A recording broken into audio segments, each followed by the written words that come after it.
Harry and the Pirate. Well, yesterday, Terry and Jude Hennick pulled a few tricks out of the bag and rescued two ladies in distress, Burma and April Kane. They were being threatened by one of the Dragon Lady's men who was disguised as a Chinese general. Of course, when little April stepped into the scuffle and tapped the fake General Chang over the head with a revolver butt, well, that helped a bit, too. Well, in today's transcribed adventure, we'll see what else helped our friends. So stand by, and meanwhile, here's something to help you have fun. Terry and the Pirates is brought to you by the makers of Libby's Pineapple Juice, one of Libby's 100 famous foods. You know, boys and girls, you've heard a lot in this show about the remarkable invention called a Terryscope. It's played a big part in our friends' adventures, and it's going to play a big part in excitement still to come. Now, it's a fact that you yourself can actually get a Terryscope just exactly like the one in the show, and if I were you, I sure would see to it that I got mine right away. Now, you'll get a great big kick out of listening to the program with your own Terryscope right there in your hand, and you're sure going to feel left out in the cold if the other kids are all playing games with their Terryscopes and you haven't got one.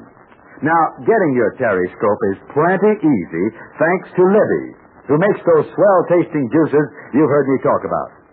All you have to do is get a label from Libby's tomato juice and one from Libby's pineapple juice and 10 cents. Now, you can rustle up a dime, all right, can't you? Why, of course you can. And you'll be the first to say that a dime never brought so much fun and excitement. All right, now you take your labels, one from Libby's tomato juice and one from Libby's pineapple juice. On the back of one of them, print your full name and address and give your age. Then put the labels in an envelope along with a dime and mail them to Terry in care of Libby's, Chicago, Illinois. I'll repeat the address. It's Terry in care of Libby's, spelled Libbys, in Chicago.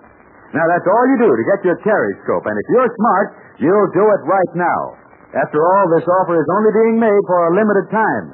And take it from me, anybody who doesn't get a Terryscope is going to be mighty disappointed. You'll not only be missing out on having a Terryscope, exactly like Terry's, you'll miss out on all kinds of games and fun besides. Why, say, the treasure hunt game alone is a wonderful thing to have. And don't forget, there's a crazy picture game, too, that's about the funniest thing you ever saw. And one of the biggest features of all are the secret codes. You can actually write messages to your friends in the same Chinese code that Terry taught to Connie.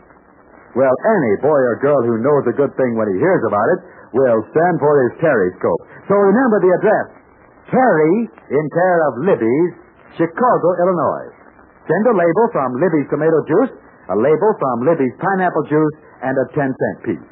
And be sure to give your own full name and address. And now, Terry and the Pirate.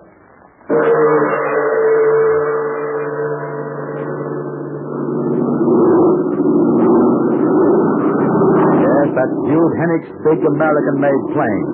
The plane he flies for the Chinese Army. But today he's flying Terry Lee, Pat Ryan, Burma, and April Kane to a remote spot many miles from Chongqing. Our friends have the precious radio transmitter with them, and they hope to reach the secret Army headquarters before any more bad luck befalls them.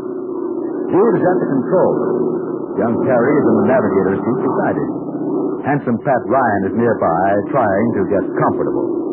The beautiful blonde Burma is hunched down in the seat, trying to sleep. And little April Kane is asleep. Say, Pat, you think Connie will be all right? Sure, he'll be all right. Connie has a lot of friends in Chongqing. He didn't want to make this plane trip with us. In a few moments, we'll be hopping over the invaders' lines, and nobody wants to dodge out an aircraft fire.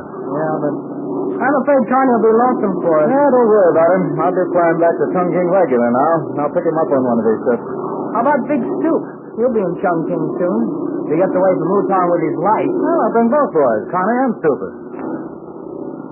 Well, I hope this is the last of our Dragon Lady troubles, huh, Pat? You don't seem excited about it. Look, I'm up here in a plane. We're going someplace only Pilot Hennick knows where, and what's the use of being excited? Cheer up, Patsy. soon as we meet General Chang and hand him the radio transmitter, you can sleep for a week. The real General Chang this time, huh? Yeah, the real McCoy Chang. He's a grand guy. Nothing like the fellow who tried to impersonate him back there in that Sun King Hotel. Well, how much longer do we fly through the air with the greatest of these, Judy? Well, if we don't hook up with some enemy planes, or if we don't get shot full of holes by ground fire, I'd say another half hour should be about right.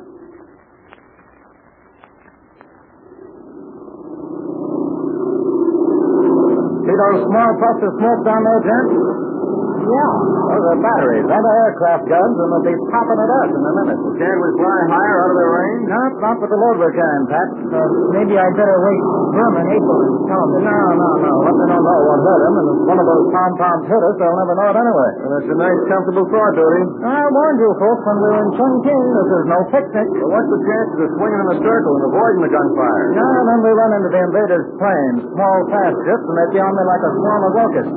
This baby can't do all the tricks they can do. It'd be a swell target. Now, we're better off to take a direct route and trust to luck. And, gents, from here on, it's anybody's game. Now, hold your seat.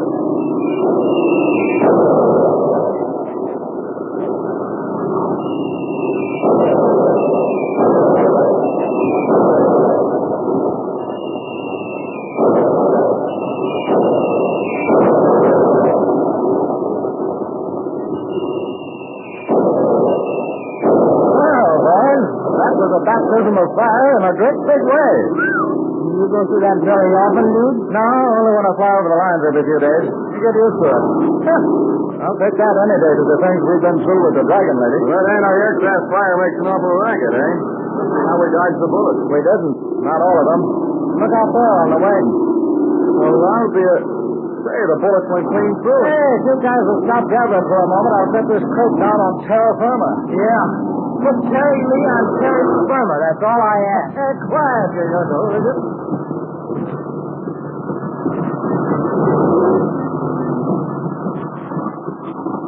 Well, the gal's on to wait for this time. I'll eat my hat.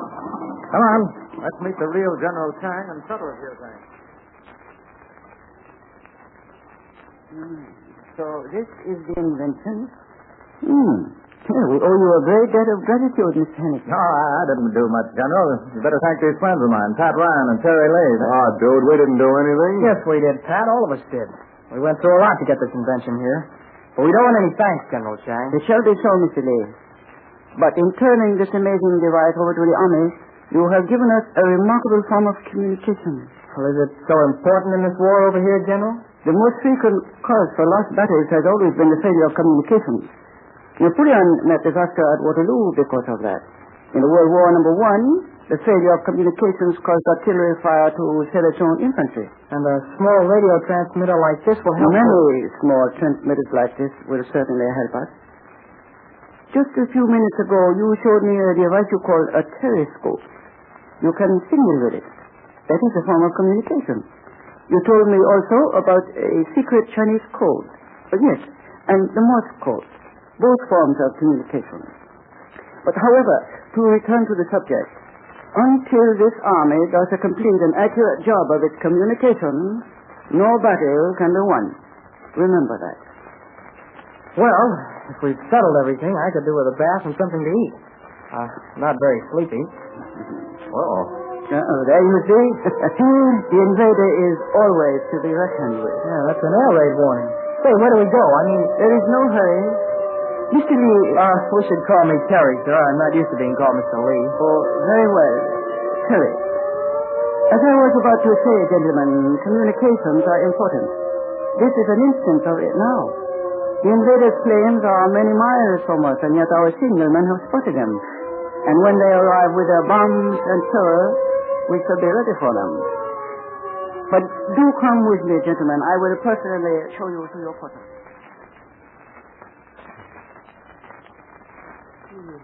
Must be rather late. What time is it? I don't know. Must be getting on toward morning. If they had some light in this air raid shelter, it wouldn't be so bad. Sure is quiet in here. Can't hear the sirens or planes or anything. And so, the raid is over. Oh, hello, General. And as usual, it was more fury than anything else. A nighttime raid in this mountain retreat has never been a success. Everything is well hidden. Our camouflage is quite effective. But I'm afraid the morning light is not pleasing today.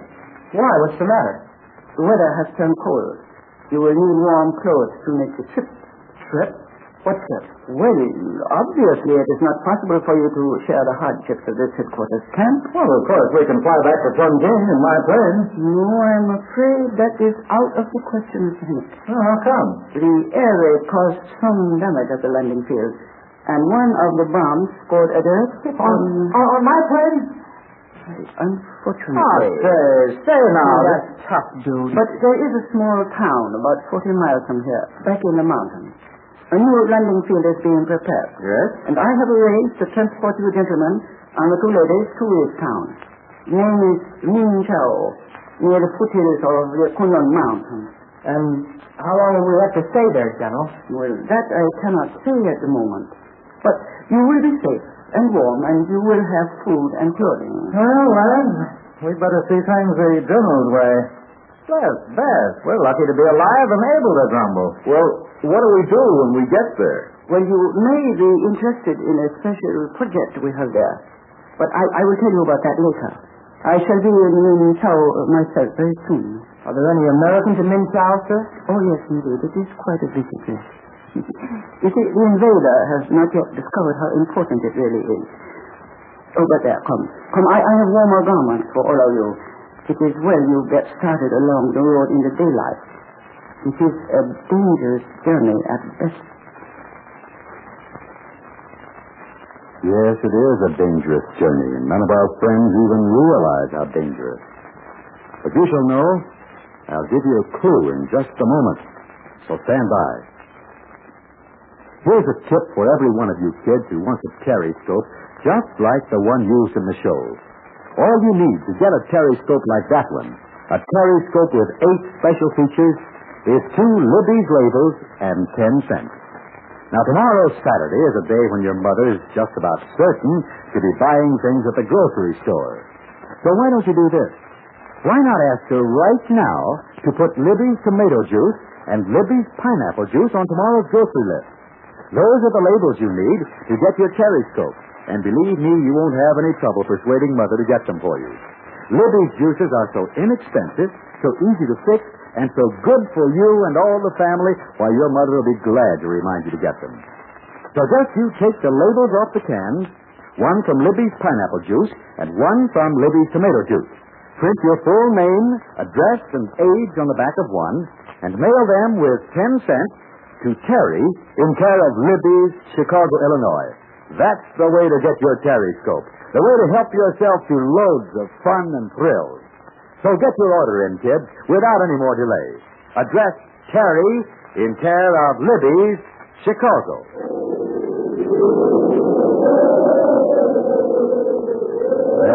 That's your clue, friends.